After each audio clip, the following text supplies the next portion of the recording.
17 मई को पूरे होने वाले लॉकडाउन 3.0 का काउंटडाउन शुरू हो चुका है और इस सब के बीच कयास भी लगने लगे हैं कि अब 17 मई के बाद क्या।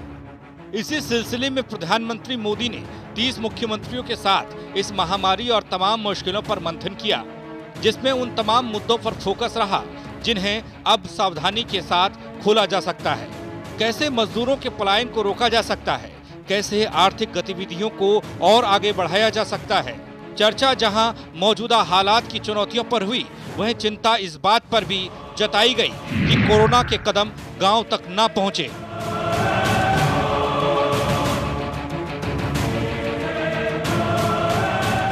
लॉकडाउन 3.0 में बेपटरी हो चुकी अर्थव्यवस्था को पटरी पर लाने के लिए प्लानिंग की गई थी। देश को 3 जोन में बांटकर तमाम छूट दी गई थी। शराब की दुकानें खोली गई, एहतियात के साथ कंपनियों और कारखानों को खोलने की परमिशन दी गई थी। वहीं अब जहां रेलगाड़ियां पटरी पर लौटी हैं, तो रुकी हुई बाकी तमाम चीजों को भी रफ्तार देने की तैयारी हो रही है। एक बड़े वर्ग की आवाज है कि बड़े उद्योग धंधों को खोलने की बजाय सरकार को मध्यम और कृषि आधारित कामकाज को प्राथमिकता देनी चाहिए।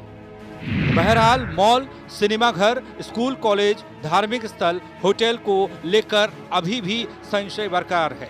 लेकिन सवाल उठ रहा है कि लॉकडाउन 3.0 के बाद क्या तैयारी हो। क्या देश लॉकडाउन 4 के लिए तैयार है?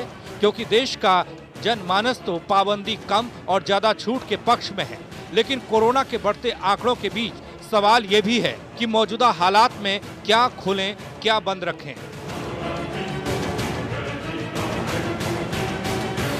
Bureau report, R9 TV, Uttar Pradesh, Uttarakhand.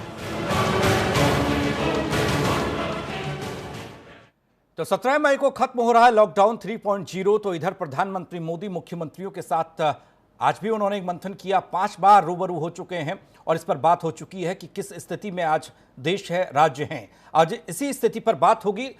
जो तीसरा लॉकडाउन है उसके बाद क्या हो सकता है और क्या होना चाहिए, क्या जरूरी है। कुछ चीजें मजबूरी भी हो सकती हैं, लेकिन जरूरत की चीजों पर बात होनी जरूरी है। हमारे साथ एक पैनल जुड़ रहा है। उमाशंकर पांडे जी, प्रवक्ता कांग्रेस, हमारे साथ हैं। Professor M.K. अग्रवाल साहब, अर्थशास्त्री, हमारे साथ हैं। नवीन श्रीवास्तव जी, प्रवक्ता बीजेपी। राजीव बंसल साहब, सचिव इंडियन इंडस्ट्री एसोसिएशन के, हमारे साथ हैं। थोड़ी देर में सामाजिक कार्यकर्ता दीप्ति सिंह भी हमारे साथ जुड़ेंगे। अमिताभ अग्निहोत्री जी हमारे साथ हैं। चर्चा की शुरुआत अमिताभ जी आपसे करने जा रहा हूं। मजदूरों का पलायन बड़ा मुद्दा है। सभी राज्यों में प्रवासी मजदूर पहुंच रहे हैं या निकल रहे हैं। अर्थव्यवस्था को रफ्तार देने पर विचार प्रधानमंत्री मोदी भी कर रहे हैं। मुख्यमंत्रियों के साथ चर्चा हो रही है कैसे आर्थिक गतिविधियों को और आगे बढ़ाया जाए, लेकिन क्या खोलें और क्या बंद रखें, इस पर थोड़ा सस्पेंस है।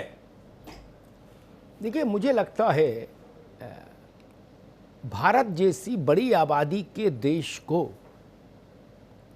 बहुत लंबे समय तक लॉकडाउन में रखा जाना, पूरी तरह से लॉकडाउन में रखा जाना ना तो व्यवहारिक है और ना संभव है। क्योंकि सबसे बड़ी चिंता का विषय ये कि आदमी भूख से जब त्रस्त हो जाएगा तो उस वक्त तो किसी भी सरकारी फरमान को वो माने, इसकी गारंटी नहीं होगी। तब क्या करेंगे? शक्ति का प्रयोग करेगी क्या सरकार, या कोई भी सरकार? वो भी संभव नहीं। पहले से ही परेशान और भूखे व्यक्ति पर आप क्या ताकत का इस्तेमाल करेगा प्रशासन? इसलिए दरवाजा न सही, खिड़की और रोशनदान तो हिंदुस्तान को खोलने ही होंगे। 3 लॉकडाउन के चरण रहे, उनमें खिड़की दरवाजा सब बंद रहा। मुझे लगता है, और मुख्यमंत्रियों के साथ प्रधानमंत्री की जो मैराथन बैठक हुई, उसका भी मूल स्वर यही है, दरवाजे भले ही बंद रखिए लेकिन खिड़की और रोशनदान खोल दीजिए, ताकि सांस आए, क्रॉस वेंटिलेशन तो हो मुल्क में, मुल्क की सांस तो चले। और दुनिया भर के वैज्ञानिक इस तथ्य को रेखांकित कर चुके हैं, जो सत्य अमेरिका के लिए वही भारत के लिए, वही पाकिस्तान के लिए, कि कोरोना के साथ जीना होगा। और मैं इस शब्द को इस रूप में भी नहीं मानता कि कोरोना के साथ जीना होगा। मेरी व्याख्या बिल्कुल अलग है। 1890 में संभवतः ज्ञात इतिहास में मानव सभ्यता पर वायरस का अटैक हुआ। ये जो कोरोना है, कोविड-19, ये कोविड-19 जो है ये 7वीं पीढ़ी का वायरस है कोरोना की। 6 इसके जो पूर्ववर्ती वायरस थे उनको मानव सभ्यता ने पालतू बना लिया या नहीं? बना लिया ना। वो कहीं गए नहीं है। वैज्ञानिकों से पूछिए तो वो हंसेंगे। कोई वायरस विलुप्त नहीं हुआ धरती से, लेकिन हमने उनको पालतू बना लिया। शेर जंगल में था तो परिस्थिति अलग थी, चिड़ियाघर में है तो परिस्थिति अलग है। कभी कोई गलती से मांस देने बहुत नजदीक चला जाएगा तो उसका हाथ काट लेगा वो, अन्यथा सुरक्षित हैं आप। सारे वायरस का यही हाल हुआ। 6 वायरस का हाल तो इतिहास में दर्ज है। इस दृष्टि से भी सोचिए, आज नहीं कल, कल नहीं परसों कोरोना का ये जो लेटेस्ट वर्जन है ये भी पालतू हो जाएगा। आप सहज हो जाएंगे इसके साथ। ये आएगा, कुछ दिनों आपकी तबीयत खराब करेगा हर साल में किसी एक खास मौसम में, और फिर आप ठीक हो जाएंगे। कुछ गोली खा के, कुछ वैक्सीन खा लगा के, कुछ गर्म पानी पी के, कुछ नींबू पानी पी के, जो भी प्रक्रियाएं निकले, जो डेंगू के लिए निकली और तमाम लोग वायरस के लिए निकली, सार्स के लिए।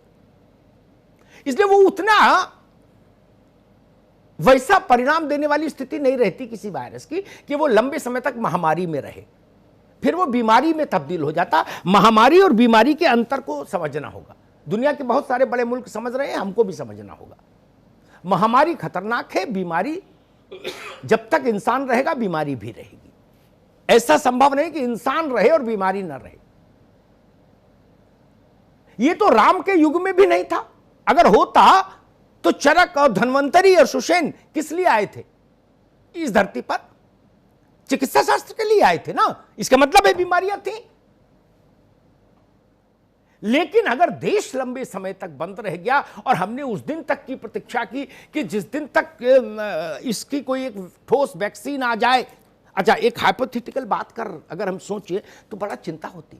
मान लीजिए वैक्सीन आ गई, मान लीजिए जुलाई में, अगस्त में एक वैक्सीन आ गई, अमेरिका में इजाद हो गई, इटली में इजाद हो गई, कहीं भी इजाद हो गई, या भारत में ही इजाद हो गई, चलिए ये भी मान लेते। फिर भी 135 करोड़ लोगों का वैक्सीनेशन का कोई भी प्रोग्राम क्या 5-7 साल से कम में पूरा हो सकता है? उत्तर है नहीं, नहीं, नहीं। और 5-7 साल में भी तब हो पाएगा जब बहुत बड़ा संसाधन देश को झोंकना पड़ेगा अकेले एक कार्यक्रम में। फिर जनगणना नहीं करा पाएंगे आप, फिर चुनाव में लोगों की ड्यूटी नहीं लगा पाएंगे, फिर तो प्राइमरी स्कूल की मास्टर साहब और मास्टरनी सबकी ड्यूटी वैक्सीनेशन में लगेगी कि झोला टांगो और घर घर जाओ कि भाई आ जाओ चाचा सुई लगवाओ। ये 1-2 दिन में नहीं होगा ना। तब क्या देश को बंद रखेंगे? मॉल्स, सिनेमा, मल्टीप्लेक्स, बड़े धार्मिक स्थल, बड़े मोहल्ले में शंकर जी का मंदिर नहीं, मठिया देवी जी की मठिया नहीं, छोटा गुरुद्वारा नहीं, पीर बाबा की मजार नहीं, बड़े धार्मिक स्थल जहां 10,000 लोग इकट्ठे होते हैं वैसे स्थल, malls, multiplexes, school, college, university, ये कुछ समय वेट कर सकते हैं, प्रतीक्षा कर सकते हैं। और मेरी सूचना ये कहती है सरकार जो रास्ता निकालेगी उसमें इनको अभी बंद ही रखेगी। लेकिन बाकी चीजें तो शने शने खुलनी चाहिए और खुलेंगी भी। रेल चलने जा रही है। मैं याद दिला दूं, हम लोगों ने एक कार्यक्रम किया था इसी मंच पर, और तब किया था जब देश रेल के बारे में सोच भी नहीं रहा था। तो मैंने, रेल राज्य मंत्री हमारे साथ थे भारत सरकार के, मैंने उनको कुछ सुझाव दिए थे। मैंने एमएचए और रेलवे मिनिस्ट्री की जो गाइडलाइंस देखी, वो गाइडलाइंस ऐसी हैं जो उन सुझावों को बहुत हद तक अपने में समाहित किए हुए।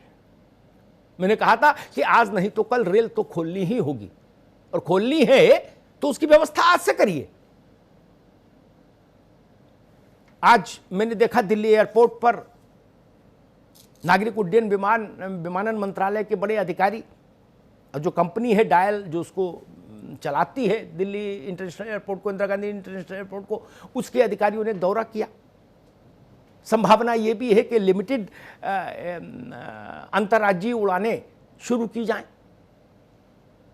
बहुत सारी चीजें हैं। छोटे उद्योगों की ओर देखा जाए, लघु उद्योगों की ओर देखा जाए, मध्यम उद्योगों की ओर देखा जाए। किसी को धूप बत्ती बनानी है, अगरबत्ती बनानी है, उसके लिए क्यों लॉकडाउन बाधा बने? बहुत सारी चीजें हैं। आइसक्रीम ही बननी है तो लॉकडाउन क्यों बाधा बने? 10-20 हजार आदमी को रोजगार मिलता है, रोटी चलती है, देश चलता है। मैं बहुत नकारात्मक सोच वाला व्यक्ति नहीं हूं, ना मैं वैसी धारणा को पसंद करता हूं कि हाय हाय करो सब लोग मिलके। इस देश ने बहुत से संकट देखे, और देश ने क्या दुनिया ने देखे, फिर भी दुनिया आगे बढ़ी है और हर संकट से उभरी है। अग्रवाल साहब, आपसे बात शुरू करूंगा। आप अर्थशास्त्र के प्रोफेसर हैं, बताइए क्या ऐसी कोई तारीख या ऐसा कोई महीना संभव है किसी के लिए विश्व में कि भाई उस दिन मुहूर्त है, कोरोना फ्री हो जाएगी धरती? अगर नहीं तो अर्थव्यवस्था को शनै शनै खोलने के लिए उचित समय क्या होगा आपकी दृष्टि से? देखिए, जैसे आपने भी कहा कि हम बहुत समय तक किसी चीज की प्रतीक्षा नहीं कर सकते, और समय का काल बहुत महत्वपूर्ण होता है कि कब हमने प्रारंभ किया। जैसे मान लीजिए रेलवे आज से प्रारंभ हो रही है, इसकी बुकिंग कल से चालू हो जाएगा। अगर ये 1 महीने बाद किया जाए तो आप देखिए उसके दुष्परिणाम बहुत ज्यादा होंगे। फिर जिसकी चर्चा अभी हो रही है कि हम लोग धीरे धीरे एमएसएमईज की तरफ बढ़े, जिसमें कि ओन इंडस्ट्री से एक व्यक्ति के कार्यभार से लेकर के, चाहे पहुंचे वाला ही हो या थोड़ा 100, 200, 400 करोड़ वाला व्यक्ति हो, अब हम लोग करीब करीब 2 महीना पार कर गए। टेक्निकली 50 दिन, लेकिन बिहेवियरली 60 दिन हम लोग पार कर चुके हैं इस लॉकडाउन को। तो अब उनका जो सप्लाई चेन था बड़े इंडस्ट्रीज का तो ऑलरेडी डिस्टर्ब है। अब छोटे उद्योगों का भी, छोटे चाहे आप देख लीजिए, क्या आटा उद्योग का देख लीजिए, चाहे दाल का देख लीजिए, ठीक है कि उनको रसद सामग्री मिल रही, कच्चा माल अरहर का मिल रहा है, चना का मिल रहा है, मटर मिल रहा है, लेकिन मशीन खराब होगी, कौन ठीक करेगा? उस मशीन का स्पेयर पार्ट कौन देगा? तो बड़े छोटे उसमें आता है, ग्रामीण इलाकों के ये सब उद्योग है। तो ये मशीनरी अब कौन सप्लाई करेगा? फिर जैसे हर राज्य ने करीब करीब प्रारंभ कर दिया है, और राज्यों ने यहां तक किया है कि अब उत्तर प्रदेश, बिहार से मांगने लगे हैं कि हमारे श्रमिकों को आने दिया जाए। जैसे तेलंगाना ने एक रिक्वेस्ट बिहार को भेजी कि 20,000 श्रमिक हमारे आने दीजिए। तो एक तरह से सप्लाई चेन छोटे स्तर पर भी शुरू करने के लिए न हमको अब ट्रांसपोर्ट ही चाहिए, बल्कि हमको रॉ मटेरियल के साथ साथ मशीन का मेंटेनेंस चाहिए। गर्मी का सीजन शुरू हो चुका है, क्या एसी के बिना अब काम कर पाएंगे? ये भी एक सोचने की बात है। इसी तरह से गाड़ियां आप दौड़ा रहे हैं, ट्रक दौड़ा रहे हैं, ठीक है, लेकिन इनकी भी मेंटेनेंस चाहिए होगी। यानी कि सप्लाई बॉटलनेक्स जो है अब निकालने की बारी है। आप बड़े उद्योग से अगर आप खोल भी देते हैं, क्यों? क्योंकि आपने तो श्रमिकों को पहले ही पहुंचा दिया उनके घर पर। अब श्रमिक भी अपने हिसाब से जाएंगे, अपने उससे जाएंगे, तो इसमें तो समय लगेगा। लेकिन जैसा आपने कहा एमएसएमई सेक्टर को, दूसरा यहां पर जो सबसे बड़ी चुनौती है वो अगर आप देखें तो हमारे क्या फिनेंसिस को हम उनको सपोर्ट कर पा रहे हैं? अभी इसको कोई पैकेज नहीं आया। हम लोग केवल अभी बात कर रहे हैं उनकी जो स्वतः अपने दम पर या आपसे हमसे मिल करके 10,000, 50,000, 1 लाख आपस में लेके काम शुरू करने की स्थिति बात हो रही है। लेकिन अभी बैंकिंग सेक्टर ने अपने पत्ते नहीं खोले हैं, सरकार ने कोई बेल आउट पैकेज नहीं दिया है, वो भी कहीं न कहीं सप्लाई चेन को इनिशिएट करने की बारी है। अभी पावर सेक्टर ने ये नहीं बताया है कि हम आपके साथ बिडिंग क्या करेंगे। ठीक है, आएंगे, काम नहीं किया है तो हम उसका जो ठीक बात, आएंगे आपके पास। मैं राजीव बंसल साहब के पास चलूंगा, सेक्रेटरी हैं इंडियन इंडस्ट्रीज एसोसिएशन के। बंसल साहब, अरे अग्रवाल साहब ने 2 सवाल उठाए, उस पर 2 सूचनाएं दे दूं। एक, उत्तर प्रदेश की सरकार छोटे लोग उद्योगों के लिए, लघु और मध्यम उद्योगों को शुरुआत करने के लिए अभी 2-3 दिन के भीतर ही एक प्रदेश भर में लोन मेला आयोजित करने जा रही है, जहां छोटा लोन आप सरलता से ले लेंगे काउंटर पर ही। लंबी कहानी नहीं होगी, अपना नाम पता लिखिए, आधार कार्ड जमा करिए, उसका नंबर दिखाइए, फोटो जमा करिए और पैसा 1-2 लाख रुपए वाला काम आपका हो जाए। वो करने जा रही है। उससे बहुत सारे छोटे छोटे काम शुरू हो जाएंगे, जिनमें 2 लोग, 4 लोग, 5 लोग, 10 लोग रोटी कमाने लायक हो जाएंगे। अब वैसे काम होगा। अब बुलेट ट्रेन चलाने के लिए तो ना पैसा है बनाने के लिए, और ना चलाने से कोई फायदा, चूंकि उसमें बैठने वाले का लायक पैसा भी नहीं बचा जेब में। भाई बंसल साहब बैठ जाएंगे मान लो, बाकी कौन बैठेगा? तो बुलेट ट्रेन तो छोड़ दीजिए, अब तो चिंता करनी है पैसेंजर की और जनरल डब्बे की कि वो ट्रेनें ठीक से चलें। अब बुलेट तो 2-4-5 साल के लिए भूलना होगा। बंसल साहब, क्या होना चाहिए? अमिताभ जी, इंडस्ट्री क्या चाहती है? आपने बिल्कुल ठीक शुरुआत करी कि देश को अनंत काल के लिए बंद नहीं किया जा सकता। उस वक्त, आज से लगभग 2 महीने पहले जब देश में लॉकडाउन किया गया, उस वक्त की ज़रूरत थी कि लॉकडाउन किया जाए, और शायद इसी वजह से हमारा पीक जो है फ्लैटन हो गया, और नहीं तो पीक कहीं और ज़्यादा हो जाता। बिल्कुल दुरुस्त है। परंतु लॉकडाउन होने के बाद सरकार को सबसे ज़्यादा चिंता थी गरीब आदमी के खाने पीने की। सरकार ने करी, पर यह चीज़ अनंतकाल तक दोबारा नहीं हो सकती। कोई ना कोई ऐसा सिस्टम, मैकेनिज्म वापस लाना पड़ेगा ताकि मजदूर, श्रमिक, उद्योगपति, इस देश का नागरिक कमाई करके अपना भरण पोषण कर सके, और उसके लिए अर्थव्यवस्था का चलना आवश्यक है। आपने ठीक कहा, अभी हम मॉल्स, बड़ी इंडस्ट्रीज़, वो सब अभी शायद थोड़ा सा और इंतजार कर सकते हैं, परंतु कृषि क्षेत्र, लघु मध्यम क्षेत्र उद्योग का, छोटा मैकेनिक, कार मैकेनिक, जैसे अभी भाई साहब ने बोला, मशीनों की वर्कशॉप में रिपेयर, ताकि उद्योग चल सके, तो सरकार के लिए ज़रूरी है कि उसको खोले। अब उद्योग को खोलने के लिए या कृषि क्षेत्र को खोलने के लिए उसके सप्लाई चेन की जो चीज़ें हैं वो सारी धीमे धीमे खुलनी चाहिए। उसकी रॉ मटेरियल की सप्लाई, ट्रांसपोर्टेशन, उनकी मशीनों का मेंटेनेंस। आप ये सोचें, आज लगभग 2 महीने से वैसी मशीनें ठप पड़ी हैं, वो बिना मेंटेनेंस के तो चालू ही नहीं हो सकती। और ग्रीस कहाँ से आएगी? मान लो पहले ग्रीस भी लेना तो दुकान चाहिए ना, कोई खुली हुई। ठीक बात है। और सबसे बड़ी बात है, फिर जब उसको श्रमिक जो चाहिए मशीन को चलाने के लिए, पहले तो उसको रोके रखा, जाने नहीं दिया, बेचारा परेशान हुआ, और अब जब अब खोलने की बात हो रही है अर्थव्यवस्था, तो श्रमिक को वापस अपने गांव को और अपने नेटिव प्लेसेस को सरकार भेज रही है, तो उसको भी देखना है। अगर खोल भी दे तो श्रमिक कहां से आएगा? इन सब की अगर व्यवस्था करी जाए और धीमे धीमे खोला जाए, एक झटके में तो मैं मानता हूं आपका बिल्कुल, लॉकडाउन 3 के बाद 4 तो आना चाहिए, पर उसमें और ढील दी जाए जिससे वो खुल के और आगे अर्थव्यवस्था चले। खिड़की दरवाजे खोल दीजिए, खिड़की रोशनदान तो खोल लो, दरवाजा ठीक है। मैं एक बात जरूर कहूंगा कि मैं जब ये चर्चा करने में राजनीतिक दोनों मित्रों के पास थोड़ा अंत में जाऊंगा, पहले जनता की बात सुन लूं, फिर मुझे पता है कांग्रेस क्या कहेगी और बीजेपी सबका जवाब दे। इसलिए मैं दीप्ति सिंह के पास चलूं उससे पहले एक बात कहूंगा कि मैं क्या चाहता हूं। मैं तो बड़ा गांव देहात का आदमी हूं, ज्यादा लंबी बात मैं नहीं जानता। मैं इस फेवर में नहीं कि हुंडई, मारुति और फॉक्सवैगन और कौन कौन गाड़ियां उनकी संयंत्र खोल दूं ना, जिसमें दैत्याकार मशीनें लगी ना, उनकी जरूरत बाद में, वो बाद में देखिए, फुर्सत से देखें और बड़े लोग फैसला करें। मैं तो कह रहा हूं, मैं बंसल साहब की बात से भी आगे जाता हूं कि मजदूर चला गया गांव, वो समस्या चलो छोड़ो।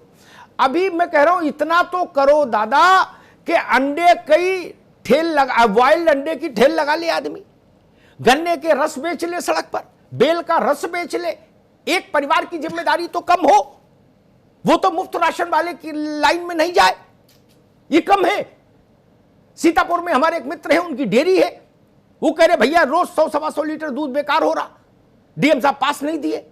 ये डेयरी में पास तो बंद करो, भैंस का भी पास बनाओगे, और भैंस के तो घूमने पर आजादी दो भाई।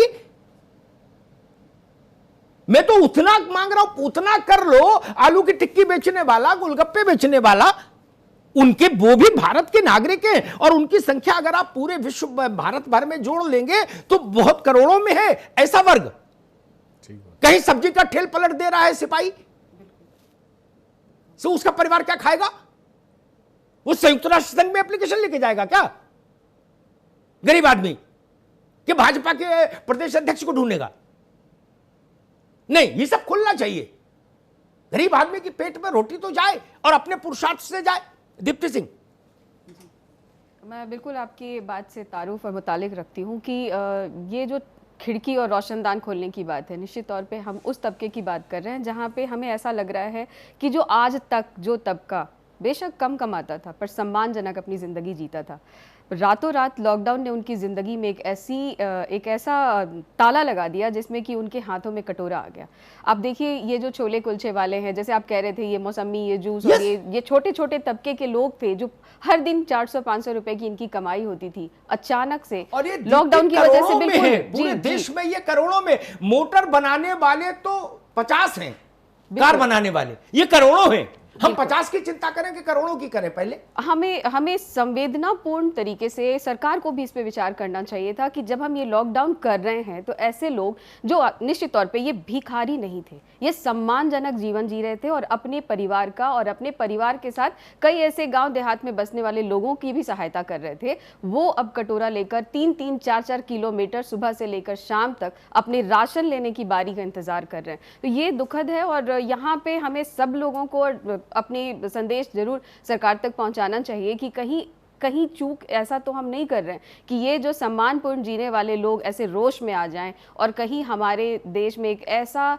फिर से माहौल बन जाए जहां की कोई भी सुरक्षित नहीं रहेगा। आप देखिए क्या होगा जब काम नहीं करेंगे, ज़रूरतें हमारी वैसी ही हैं तो क्या करेंगे? कहीं से छीना झपट, चोरी, ये सब शुरू हो जाएंगे, ये समस्याएं बढ़ती चली जाएंगी और इस पे ही विचार करने की ज़रूरत है। और खिड़की रोशनदान वाली बात मुझे बिल्कुल आपकी बहुत सही लग रही है और यहाँ पे सरकार को भी इस बारे में बिल्कुल विचार करना चाहिए कि ये जो तबका है जिसके बारे में शायद हम नहीं सोच रहे, बस हम ये सोच रहे हैं कि हमने वहाँ राशन पहुँचा दिया, कच्चा राशन पहुँचा दिया, खाने के टिफिन पहुँचा दिए तो हो गया। पर क्या 100% लोगों तक ये चीज़ें भी पहुँची हैं? क्या नहीं पहुँची हैं।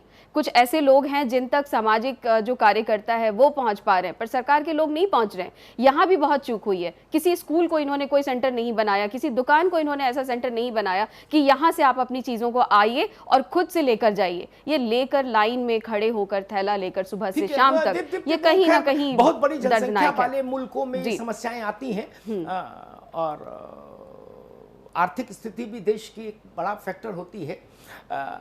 मैं उमाशंकर भाई के पास चलूंगा, उससे पहले एक बात और कहूं कि ये शायद ऐसे कोई चर्चा न अर्थव्यवस्था पर ना सोशल मीडिया पे करता है, ना सेमिनार में करता है, ना लेख लिखता है, ना सरकार को सलाह देता है एडवाइजरी बोर्ड जो है सरकार का। ये चाय की ठिलिया और गुमटी पूरे देश में सेंसस करा लो तो यही 1 करोड़ होंगे पूरे देश में। बहुत सही बात। और 1 करोड़ अगर ये है तो यानी 1 में गुणे 5 करोड़। पहले 5 करोड़ का लाइसेंस जारी कर दो कल से कि कोई सिपाही परेशान नहीं करेगा। जो सब्जी वाला सब्जी बेच रहा है वो 2 कप चाय भी पी लेगा। अभी तो अपने घर से बनवा के लाए पॉलिथीन में। उस दिन भी बात हो रही थी, अगर इतना कर दो तो भी 5 करोड़ से मुक्ति पाई? बिल्कुल नहीं पाई, काफी हद तक। मैं ऐसे 100 उदाहरण बता दूं जिनसे भारत की 30-35 करोड़ की आबादी कम से कम अपने पैर पर चलने लगे। बहुत जरूरी है। रिक्शे वाले हैं, उनमें सोशल डिस्टेंसिंग में कहां समस्या आ रही भाई? 1.5 फीट दूर आदमी बैठता है, 1.5 फुट आगे चलाने वाला है, वो मुंह उधर रखता है, वो मुंह उधर रखते हैं, बाकी मास्क लगाओ। 30 रुपया 40 रुपया एक सवारी से लेता है, कहीं छोड़ देता है तो दिन भर में अपने परिवार के भरण पोषण के लिए पैसा अर्जित कर लेता है। उमाशंकर जी, जहाज बनाने वाली कंपनी इंतजार करे, कोई दिक्कत नहीं। अभी जहाज नहीं बने, बन भी जाएगा तो चलेगा क्या, और चल भी जाएगा तो उसमें सफर कौन करेगा?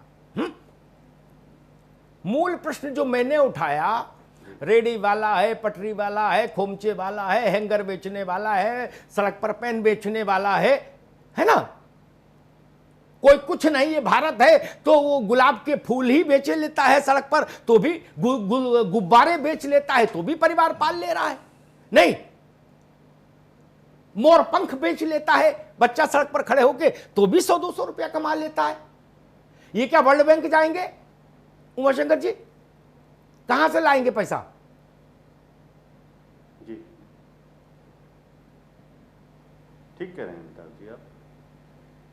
देखिए बात क्या है कि सरकार को इन जो गरीब तबके के लोग हैं जिनके लिए आपने इतना सार्थक प्रश्न उठाया है, सरकार को इनकी चिंता कभी नहीं रही। अगर होती तो ड्रामेटिक तरीके से माननीय प्रधानमंत्री जी 2.5-3 घंटे का समय देकर आकर ये नहीं कहते कि आज से सब कुछ लॉकडाउन हो गया, और लाखों लाख मजदूर हजारों किलोमीटर की पदयात्रा करते हुए रास्ते में चल रहे थे, उनकी भी चिंता कभी भी इस सरकार को नहीं हुई। जब दबाव बढ़ा तो उस दबाव में सरकार ने कुछ दिखावे की बातें की। आप जिस तरीके से ट्रेन की बात है, आदरणीय राहुल गांधी जी ने हमेशा इस बात को उठाया कि आप पहले इन लोगों के बारे में सोचिए, नहीं तो जो प्रेशर आना था, देखिए वो प्रेशर बाद में आया। आप जो रेडी और मजदूर तबके के लोगों की बात कर रहे हैं अमिताभ जी, सरकार को चिंता उनकी नहीं है, सरकार को चिंता एमएनसी, अमेजॉन जैसी ई कॉमर्स की कंपनियों की है कि इन कंपनियों का जो बिजनेस है वो रुकना नहीं चाहिए। इसलिए उन्होंने रेडी और ये ठेले वालों के बजाय पहले उनको परमिशन दे दिया, तो उनके मजदूरों के पैरों के छाले, रास्ते में मरते हुए मजदूर इनको दिखाई नहीं दिए। और अभी बंसल जी जो बात कह रहे थे, मैं पूरी तरीके से इत्तेफाक रखता हूं। बंसल जी ने जो कहा कि जब समय था इन मजदूरों के माध्यम से अर्थव्यवस्था बंद पड़ी हुई कंपनियों को चालू करने का, तब सरकार ने ट्रेन खोल दी कि अब इनको जाना चाहिए। और इसमें भी देखिए सरकार का कंफ्यूजन अमिताभ जी, पहले तो इन्होंने बस से शुरुआत की, फिर जब इनको कांग्रेस ने सलाह दिया कि इतनी बड़ी संख्या है, बस से काम नहीं चलेगा, आप ट्रेन खोलो, तो इन्होंने ट्रेन खोला। और उसमें भी इन्होंने कंफ्यूजन की एक स्थिति क्रिएट की, एक भ्रम फैलाया कि 85% पैसा ये दे रहे हैं, 15% राज्य सरकारें दे रही हैं, और हकीकत उसका उलट है। उमाशंकर, सारे मजदूरों ने मीडिया चैनलों 85 और 15 में नहीं पढ़ूंगा सरकार की पोल। उमाशंकर भाई 85-15 में नहीं पढ़ूंगा, एक ब्रेक लेने का टाइम है। ब्रेक के बाद जब आएंगे तो नवीन श्रीवास्तव के पास चलेंगे, भाजपा के पास, जिनके लिए ठीक है उमाशंकर जी, ठीक है, बहस लेके आए हैं। लेकिन एक बात जरूर कहूंगा, उनकी चिंता एक बात कहूंगा, वो इससे ठीक है भाई, ठीक है दादा, उनके पैरों, अरे रुको, पैरों में छाले, रुको भाई। लेकिन एक बात जरूर कहूंगा, इस बहस को सियासी मत करिए, अन्यथा परतें खुलेंगी, उघड़ेंगी तो बहुत सारे चेहरे ऐसे नजर आएंगे जिन्होंने हिंदुस्तान के साथ अच्छा नहीं किया। फिर यह सवाल भी उठेगा कि 75 साल की आजादी के बाद भी हिंदुस्तान में इतना गरीब क्यों, जिसके पैर में छाले हैं और जो बच्चा गोद पर कंधे पे बैठा है, वो कैलाश गौतम ने लिखा था कांधे पे बोरी कपारे पे बोरा। क्यों? कुछ इलाके पहुंचा दिए 21वीं और 22वीं शताब्दी में, और कुछ इलाके अभी भी 16वीं शताब्दी में। ये दिख नहीं रहा क्या?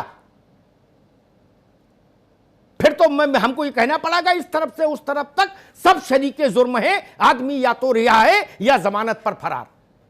नवीन भाई, आपके पास मैं एक अलहदा किस्म का सवाल लेके आता हूं। बाकी तो सरकारी और विपक्ष की बातें हमको पता ही है, हम लोग जानते ही हैं, सुनते ही हैं आप लोगों को। एक मजदूर से मेरी बात हुई,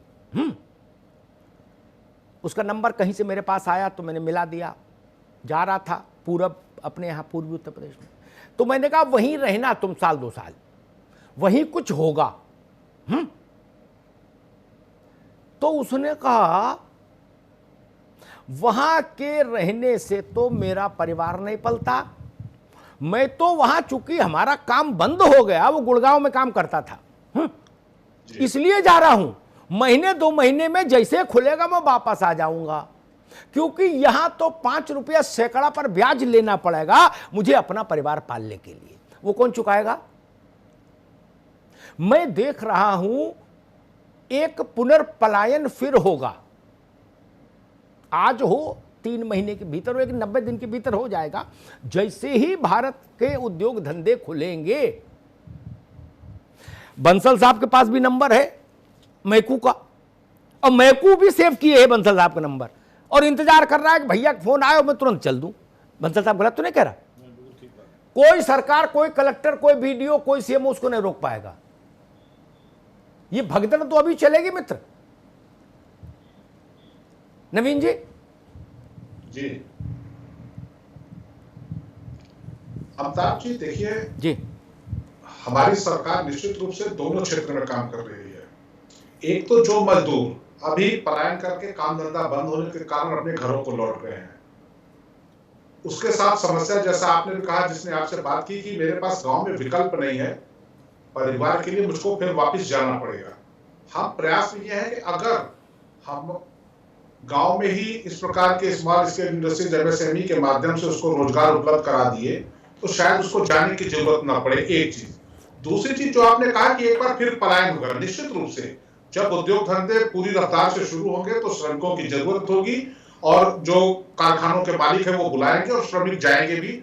उस समय भी हमको बहुत अच्छा आपने विषय उठाया, हमको यह पूरी तैयारी करनी पड़ेगी कि कोरोना का प्रकोप उस समय भी बहुत खत्म हुआ नहीं रहेगा, लेकिन जो कुछ भी रहेगा उससे बचते बचाते हुए कैसे हम श्रमिकों को उनके गंतव्य स्थल तक पहुंचाएं, ये हमारे लिए बहुत बड़ा टास्क होगा। बहुत अच्छा विषय आपने उठाया। निश्चित रूप से हमारी सरकार आपकी अन्य बातों की तरह इसको भी संज्ञान में लेकर काम करेगी।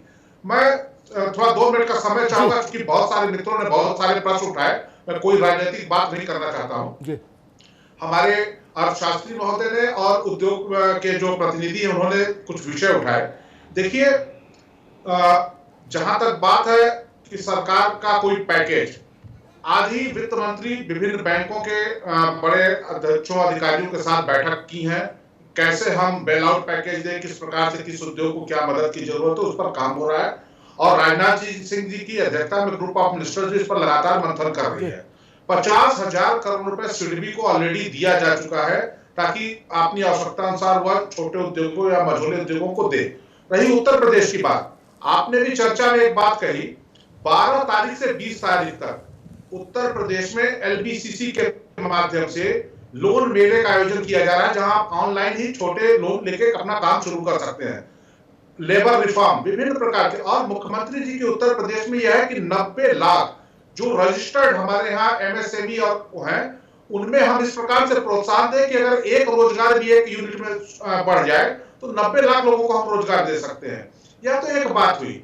दूसरी जो सबसे बड़ी चीज है अमिताभ जी, देखिए बार बार हमारी जो अभी बहन बैठी थी समाज सेवी, वो एक बात कर रही थी कि लोगों को नहीं मिलेगा तो हिंसात्मक हो सकते हैं। देखिए बहन जी, मैं बताना चाहूंगा, रेहड़ी ठेले वाले की भी बार बार चर्चा हुई। उत्तर प्रदेश की मैं जहां बैठा हूं बात कर रहा हूं, लगभग 30 लाख रेहड़ी ठेले खोमचे रिक्शे वालों को चिन्हित करके उत्तर प्रदेश की सरकार ने 2 बार उनके खाते में 1,000 रुपए भेजने का काम किया है। केंद्र सरकार के सहयोग से पूरे देश में, चाहे नवीन बाबू एक बात कहूं, 1,000 रुपया भेजने का जेस्चर अच्छा, मैंने उसकी प्रशंसा उसी दिन की थी कि ये भाव अच्छा है, मुझे अंदर तक इस भाव ने छुआ। लेकिन ये भी उतनी ही बड़ी सच्चाई है कि जो रेडी लगाता था गोलगप्पे की, वो 500 रुपया शाम को बचाता था अपनी मेहनत से, तो 15,000 वाले का खर्चा 1,000 में कैसे चलेगा? और कोई सरकार दे कब तक सकती है? कृपया मेरी बात पूरी हो जाने दीजिए भाई साहब। देखिए, इसके अतिरिक्त केंद्र सरकार की सहायता से सभी राज्य सरकारों ने यह सुनिश्चित किया कि प्रति व्यक्ति 5 किलो चावल, 5 किलो गेहूं हर महीने मिले। वह भी हम कर रहे हैं। और मैं आपको बताना चाहूंगा कि 33 करोड़ लोगों के खाते में केंद्र सरकार और राज्य सरकारों के माध्यम से 1,000 रुपए प्रति माह के हिसाब से पैसे भेजे गए हैं ताकि जो अन्य जरूरत की चीजें पूरी है। अब रही बात जो आपने विषय उठाया कि अगर रिक्शे वाले को हम छूट दे दें, फिर रेहड़ी वाले को छूट दे दें कि वो अपनी रोजी रोटी सारी सोशल डिस्टेंसिंग का पालन करते हुए अपनी स्वयं से कमा ले, उसको सरकार पर निर्भर न होना पड़े, ये बहुत अच्छा सुझाव है। और निश्चित रूप से मुझको यह उम्मीद है कि आज माननीय प्रधानमंत्री जी की विभिन्न राज्यों के मुख्यमंत्री लोगों से जो बातचीत हुई होगी उसमें यह भी एक विषय होगा। और हम ये उम्मीद करेंगे कि लॉकडाउन 3 के समाप्त होने तक, आगे होगा या नहीं होगा, लेकिन इसके समाप्त होने तक कुछ न कुछ इस प्रकार की छूट होगी कि जो प्रतिदिन अपनी रोजी रोटी कमाने वाले छोटे काम करने वाले लोग, जिससे कहीं सोशल डिस्टेंसिंग का उल्लंघन नहीं होगा, उनको भी अनुमति मिलेगी। रही बात बड़े उद्योगों की, आपने बहुत अच्छी बात कही कि हमको गाड़ी बनाने वाली इंडस्ट्रीज की अभी जरूरत नहीं है, बोइंग और कार बनाने की नहीं है। लेकिन आप याद करिए अमिताभ जी की 11 ऐसे प्रमुख उद्योग जिसमें स्टील, सीमेंट, उर्वरक, इनको जब हमने अनुमति दी थी कुछ रिस्ट्रिक्शन के साथ। नहीं, तो इनका ठीक काफी है। इस पर आपत्ति भी हुई थी कि शायद क्यों शुरू नहीं, कर रहे इनका हैं। ठीक है, लेकिन ये लोगों को गरीब ये तक जानना पहुंचता चाहिए है मामला। कि सीमेंट नहीं स्टील बनेगा, सीमेंट सरिया बनेगा तो नहीं मजदूर को काम मिलेगा, वो मैं समझता हूँ। नवीन नवीन भाई, भाई ठीक बात। अगर उर्वरक नहीं बनेगा तो अभी धान की खेती नहीं, शुरू उस हो बात जाएगी से मैं और सहमत, उसके उस लिए बात से किसान मैं के सहमत पास कहां से आएगा? ठीक है। तो हम वो सारे काम कर रहे जी। हैं। आपने या अन्य मित्रों ने जो सकारात्मक सुझाव दिए हम उस पर भी ठीक निश्चित रूप ठीक से है, आगे काम करेंगे। धन्यवाद। मैं बाकी मेहमानों से एक छोटा सा सवाल ले लूं, एक अपना अनुभव शेयर करता हूं। एक बड़ी कार निर्माता कंपनी है, उसमें कुछ समय पहले एक कार बुक कराई थी, फिर ये कोरोना आ गया, हमने कहा छोड़ो बवाल काटो, उधर देखने नहीं। उसके मैनेजर का परसों फोन आया, बोलो सर 18 को खुल रही है शोरूम है, आपकी गाड़ी तैयार है। वहां इतना फास्ट काम चल रहा और मैकू हमसे पूछ रहा कि भैया हमें गोलगप्पा कब लगा सकते हैं मोहल्ले में, हम बताने की स्थिति में नहीं। हम ये तो जान रहे हैं कि ये हुंडई और क्रेटा कब बिकेगी और मर्सिडीज, लेकिन इन्हें बता पा रहे कि रज्जाक जो है वो शरीफा कब बेच पाएगा ठेल में। मेरी लड़ाई यहीं शुरू होती है, यहीं खत्म हो जाती है, बाकी मैं बहुत कुछ जानता नहीं। अग्रवाल साहब, अगर मैं एक पंक्ति में आपसे जानना चाहूं कि भारत में सबसे पहले किस चीज की छूट मिलनी चाहिए 17 तारीख के बाद, तो आप क्या कहेंगे? जो भारत के मन को छुए, भारत की व्यवस्था में सुधार करे। इंडिया समर्थ है, अपना ख्याल रख सकता है, उसको अभी रोटी की समस्या नहीं।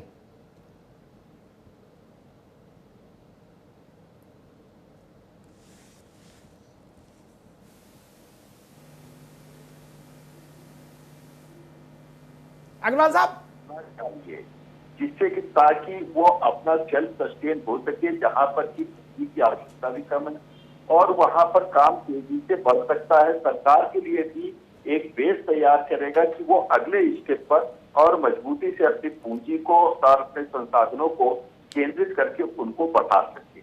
और वही एक तरीका है जो कि बहुत लंबे समय तक आप सोचें, जैसे आप एक चप्पल बनवाना चाहे आज के दिन नहीं हो पाएगा, आप घड़ी बनवाना चाहे नहीं हो पाएगा। तो ये जो छोटी छोटी चीजें हैं जिस पर कुछ भी नहीं लगना है, वो आप अगर ठीक रोकते हैं तो वो घर के बाहर टहल रहा है, उसके पास इतना बड़ा मकान भी नहीं है जो घर के अंदर बैठेगा, तो बाहर टहलेगा। अगर वो दुकान लगा के बैठ जाएगा तो कम से कम वहां काम भी करेगा। ठीक बात, बहुत अच्छी बात, बहुत अच्छी बात। दीप्ति सिंह, वही सवाल आपसे, एक गृहिणी भी हैं आप जी, समाज से भी तो बाद में होता आदमी, पहले गृहिणी होता है महिला। मुझे बताइए, एक माँ है होंगी, एक गृहिणी होंगी, आप क्या कहना चाहेंगी सरकार से कि भाई क्या चीज सबसे पहले खोलो, प्रायोरिटी, प्राथमिकता? मैं 2 दिन पहले आज़ादपुर मंडी का एक ये देख रही थी, वहाँ से लाइव टेलीकास्ट हो रहा था और कुछ किसान अपना जो वहाँ से फसल पूरे साल उगा कर लेकर आए थे, उसको लेकर वो रो रहे थे। लिटरली रोना मतलब आंसू से रो रहा था कि एक तो मैं घर से चलते वक्त खाना जो लेकर आया था वो खाना मेरा ख़त्म हो गया। मेरे पास इतना खाना नहीं है कि मैं 2 दिन और रुकूं, क्योंकि किसी वजह से रोक लगी हुई थी, उसका वो सामान बिक नहीं रहा था और ठेकेदार ने कहा 2 दिन बाद तुम्हें यहाँ से हम लोग तुम्हारा सामान बिकवा देंगे।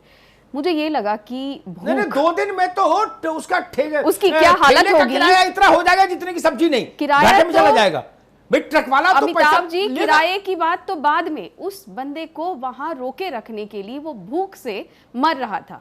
तो मुझे ये लगता है कि हमें एक ऐसे योजना की तरफ जाना चाहिए जहां ये जरूर ध्यान रखना चाहिए जो 200, 300, 400 किलोमीटर से दूर आकर किसी मंडी में अपना सामान बेच रहे हैं वो भूख से ना मरे। तो ये वही अगेन ठेली और रेडी वाले जो होते हैं उनको कहीं किसी कोने में दे दीजिए जगह, ताकि ये लोग भी जीवित, बहुत अच्छी बात, अपने आप बहुत अच्छी बात कही। किसी भी माँ को यही कहना चाहिए। स्त्री बुद्ध ने कहा कि स्त्री की करुणा अगर पुरुषों को थोड़ी सी मिल जाती तो ये दुनिया स्वर्ग होती। स्त्री के पास वही होना चाहिए, करुणा का भाव। Rajiv Bansal, as an industrialist आप गवर्नमेंट को क्या सजेशन देना चाहेंगे, प्रायोरिटी क्या हो 17 के बाद? सभी वक्ताओं की शायद एक ही राय है, सब कॉमन है कि धीरे धीरे अर्थव्यवस्था खुले। और आपने जो बोला बिल्कुल ठीक है कि वो मनकू को, जो छोटा बंदा है, उसको अपना भरण पोषण करने का मौका मिले, चाहे वो ठेला लगा सके, चाहे रिक्शा चला सके, चाहे छोटे उद्योग जिसको सरकार खोल रही है उसमें जाके अपना नौकरी कर सके। आपने बिल्कुल ठीक बोला, हमें फ़ोन आते हैं, सर कारखाना कब से खुल रहा है, हम आना चाहते हैं। ठीक बात। अब सरकार ने कुछ लिमिटेड शर्तों के साथ कुछ उद्योगों को खोल भी दिया है, परंतु वास्तविकता यह है कि जो मजदूर अभी पलायन नहीं कर रहे हैं और जो रह रहे हैं शहर में, जब वो आना चाहते हैं तो पुलिस वाले लाठी हाँक देते हैं, वो फिर बेचारा नहीं आ पाता। उद्योग खुल गया, उद्योग के पास श्रमिक नहीं है, श्रमिक काम करना चाहता है, उसको वेतन नहीं मिल पा रहा है क्योंकि उसकी रोजी नहीं बन पा रही है, तो वो परेशान है। तो कुछ सरकार कर रही है तो उसको इस तरह करे कि उसका क्रियान्वयन सुचारू रूप से हो सके। अब सरकार की एक चिंता रहती है सोशल डिस्टेंसिंग, बहुत अच्छी चिंता है क्योंकि कोरोना के अंदर सोशल डिस्टेंसिंग जरूरी है, पर जब उन्होंने शराब की दुकानें खोली अपने रेवेन्यू के लिए तो सोशल डिस्टेंसिंग धज्जियां उड़ गई। वहाँ की समस्या चलो अब थोड़ी ठंडी हो गई, अब लोग पेटी ही ले गए तो पेटी तो अब 10-5 दिन चलेगी, तो अब 10-5 दिन फिर भी होएगा। पर बिल्कुल ठीक बात है कि एक लोअर लेवल के बंदे को, वहाँ जितने भी लोग आए, हर आयु के लोग आए, दोनों जेंडर के लोग मित्र थे, स्त्री पुरुष दोनों, और मतलब पेटी से कम किसी ने नहीं लिया, चाहे चंदा करके पैसा लाया। तो सरकार ने पेटी ले चलो, मिली ना मिली भैया, उसके दाम भी बढ़ाए, टैक्स भी बढ़ाया अपना खजाना भरने के लिए, तो अल्टीमेटली जनता से तो ले रही है पैसे। भैया मतलब जी शराब को लेकर मैं चिंतित इसलिए नहीं, मैं जानता था 4 दिन का बवाल है, पिए हुए तो जेब भरना है, मान लो दिन भर ठेका खुला रहे तो आप तो नहीं ला पाओगे ना, पैसा लग रहा है भाई। तो अभी है कि पंचामृत की तरह थोड़ा थोड़ा लेते रहेंगे ताकि आंतरिक सुख मिलता रहे। पर जो है पैसा कहाँ है, गरीब तबके को काम करने का मौका दे, जैसे मर्जी मिल जाए। उमाशंकर जी, देश की सबसे पुरानी पार्टी के प्रतिनिधि के नाते अगर आप भारत सरकार को, उत्तर प्रदेश की सरकार को कोई सुझाव देना चाहें कि 17 के बाद ये दरवाजे, ये खिड़की खोल दिए, ये रोशनदान खोलिए, जिससे आपको लगता हो कि हिंदुस्तान को सबसे ज्यादा राहत मिले। बिल्कुल अमिताभ जी, देखिए सरकार को सबसे पहले तो अपने खजाने का मुंह खोलना चाहिए। ये जो गरीब लोग हैं जिनको इन्होंने 1000 रुपए दिए हैं, इसको बढ़ा के 10,000 रुपए इनको करना चाहिए। और ये सरकार ने स्कीम भी बनाई थी कि हर महीने 2,000 रुपए ये देंगे, तो 3 महीने का वो 6,000 हो गया। हम कह रहे हैं कि आप सभी गरीब जिनको आपने रजिस्टर्ड किया है उनके अकाउंट में 10,000 रुपए डालिए, और जो पीडीएस में भ्रष्टाचार हो रहा है, 50 किलो के चावल की बोरी में 45 किलो जा रहा है, और गरीबों को राशन ईमानदारी से नहीं मिल पा रहा है, उसको ईमानदारी से 3 महीने का कम से कम राशन हर गरीब के घर में पहुंचा दीजिए। इससे क्या होगा कि जब इनके पास खाने को राशन होगा, जेब में पैसे होंगे, फिर ये बाहर भी जा पाएंगे, जिससे फैक्ट्रियां चलेंगी, उद्योग धंधे चलेंगे, और इनका जो जीवन है वो एक निश्चित पटरी पर आ पाएगा। सरकार को सबसे पहले यही करना चाहिए। इसके बाद जो रेडी वाले हैं, ठेले वाले हैं, अब पूरा हो गया समय, मैं नवीन श्रीवास्तव के पास चलूंगा। उमा भाई, अब आप समय कम है, नवीन श्रीवास्तव के पास चलूंगा, लेकिन एक बात बहुत अदब से कहूंगा, भारत जैसे देश में हमको सुझाव देते समय अपना बटुआ भी देखना चाहिए। सरकार कोई अमूर्त चीज है, सरकार तो अमूर्त होती है। 135 करोड़ का बटुआ जितना बड़ा, उतना बड़ा बटुआ सरकार का। जब 135 करोड़ का खाली, तो सरकार कहां से लाएगी पैसा? एक, क्या ऐसा कोई सार्थक सुझाव हम आप तो दे सकते हैं, हम आप तो आजाद हैं, आप राजनीतिक व्यक्ति, विपक्ष में हम पत्रकार हैं, कुछ भी आए वाए साहब बोल के निकल जाएंगे, लेकिन मैं पूछता हूं, यही सुझाव आप अशोक जी को दो, अशोक गहलोत को, वो कहेंगे कि उमाशंकर चुप रहो, किसी बात करते हो, व्यवहारिक समझ नहीं। यही बात आप भूपेश बघेल को दो, वो नहीं मानेंगे। नहीं, राजस्थान ठीक है ना, हमको मालूम है जन्नत की हकीकत क्या है मित्र। 10,000 रुपया हर गरीब आदमी को कौन दे सकता है? 6,000 रुपए 3 महीने का तो इन्हीं का स्कीम है। मैं आपसे पूछ रहा हूं, कौन सी सरकार है जो 10,000 रुपया महीना हमारा नहीं, करीब 15, 20, 25 करोड़ लोगों को दे सकती है? मुझे बता दीजिए, पूरे भारत का बजट खर्च हो जाएगा तो भी राशि पूरी नहीं होगी। नहीं, इस समय तो करना होगा ना अमिताभ जी। और 6,000 रुपए महीना तो यही दे रहे थे। इन्होंने लोकसभा चुनाव में वादा किया था कि हर महीने हम 2,000 देंगे। अच्छा, फिर ये आ रहा, बहस में मत मुझे उलझाओ उमाशंकर जी, मैं माफी चाहता हूं, मैं नवीन श्रीवास्तव के पास चलूंगा। लेकिन क्या भाजपा ने क्या कहा, ये गंगा में नहीं खड़े, ये कोई बोलते हैं तो ये हरिश्चंद्र नहीं है, और आप भी हरिश्चंद्र नहीं हो। राहुल गांधी भी 72,000 क्या 82,000 दे रहे थे ना, बांटो राजस्थान में, बांटो छत्तीसगढ़ में, मैं देखूं तो। हाँ, तो हमारी हमको नहीं समझाओ ये सब, हम देते, ये हमको मत समझाओ। राजस्थान में तो आ गई सरकार, वहां बांट के दिखाओ।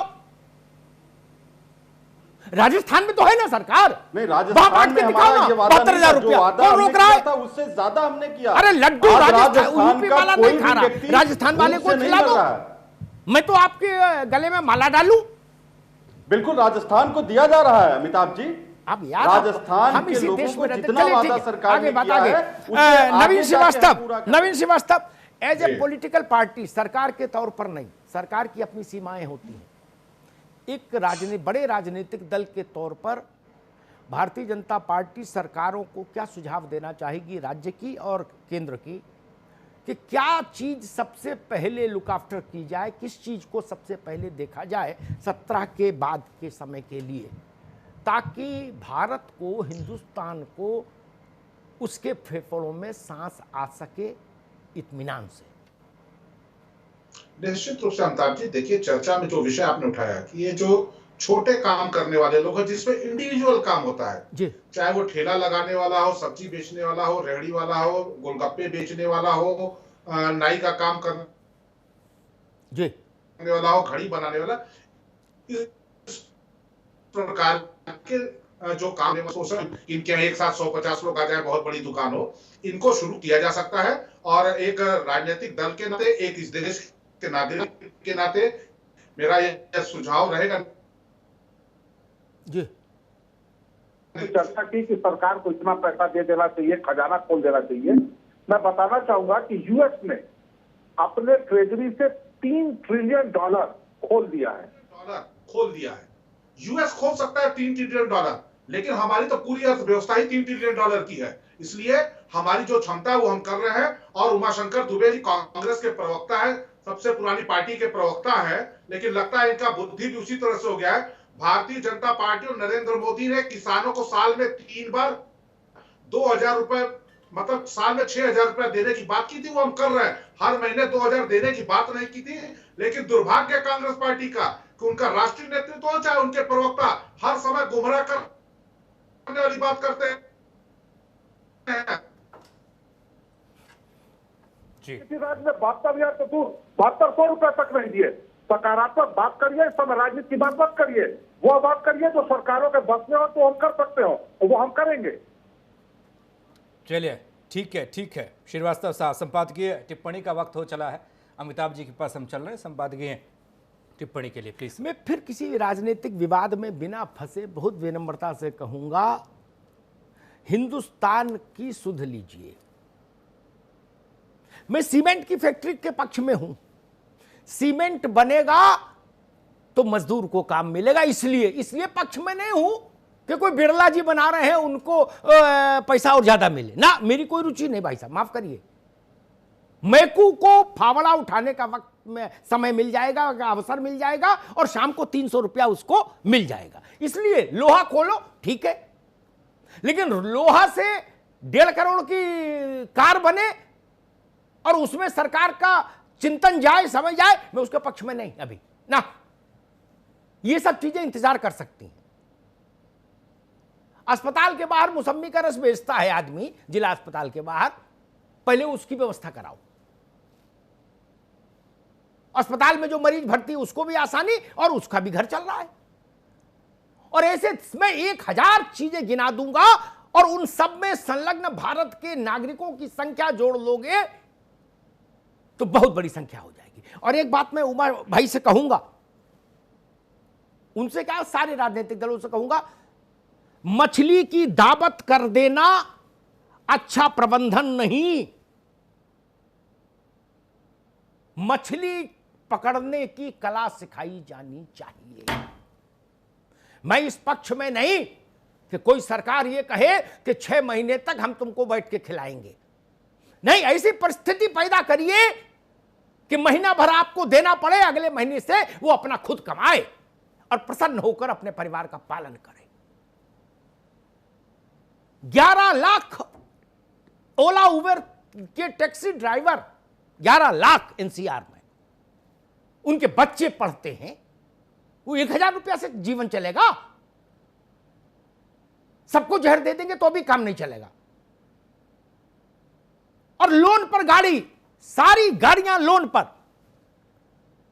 मैं कहूंगा कलम उठाइए, और यही कर दीजिए कि भाई जितनी टैक्सी लोन पर लोन वेव ऑफ कर दीजिए। वो गरीब बच्चों की टैक्सियां हैं। ओला उबेर क्या है? ओला उबेर भी अमूर्त चीज है, वो अमूर्त है, उसकी चवन्नी नहीं लगी कहीं, उसका तो केवल मोबाइल पर वो है ऐप का ही पैसा है, कमीशन है। गाड़ी है मैकू की, ननकू की, रज्जाक की, खेत बेच के उसने 30,000 रुपया जमा किया, बाकी की किस्त दे रहा है। कहां से किस्त देगा? अच्छा, पूरा वेव ऑफ नहीं कर सकते, चलो ऐसी कोई व्यवस्था कर दो कि भाई 6 महीने की ईएमआई माफ, अगर 5 साल का लोन बचा तो 4.5 साल दो, कुछ तो करो। गरीब कहां? सोशल डिस्टेंसिंग करा दी आपने, उस सोशल डिस्टेंसिंग में वो तो मर गया, गाड़ी बंद कर दी आपने। 60 दिन कहां से लाएगा? 60 दिन का पैसा? 40,000 तो किस्त हो गई, और 1 लाख रुपया उसका उधार हो गया घर खर्च चलाने में। और लॉकडाउन खुलते ही वो 1.5 लाख रुपया का कमा लेगा क्या? लॉकडाउन खुलते ही ऐसा तो नहीं कि कुंभ का मेला आ जाएगा, टैक्सी बुक होने लगेगी।